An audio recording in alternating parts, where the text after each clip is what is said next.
Steven Sim sedia untuk berdepan saman oleh Yang di-Pertua PAS Sungai Buloh, Zaharuddin Mohamad, susulan kenyataannya yang mempertahankan Angkatan Tentera Malaysia ATM dan mengecam kenyataan berbaur perkauman oleh pemimpin PAS itu.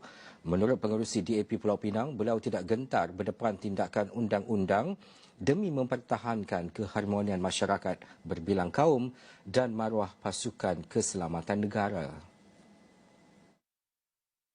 Sim yang juga Timbalan Setiausaha Agung DAP menambah tidak akan berganjak dalam menentang sikap resis dan penghinaan terhadap prajurit negara. Jelas beliau PAS dalam kenyataan pada Rabu telah mengakui ahlinya bertindak sedemikian. Dakwa Sim Zaharuddin sendiri yang menghasut sentimen perkauman dengan memperalat gambar pelantikan Lieutenant General ATM berbangsa Cina.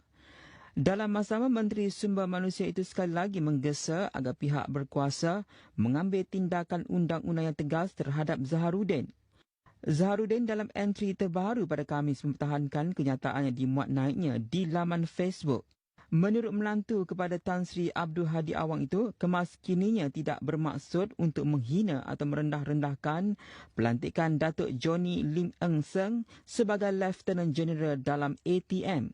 Sebaliknya, apa dimaksudkannya ialah pelantikan bukan Muslim Bumi Putra adalah perkara biasa, tetapi jangan jadikan Perdana Menteri bukan Melayu sebagai perkara biasa seperti pelantikan bukan Melayu dalam ATM.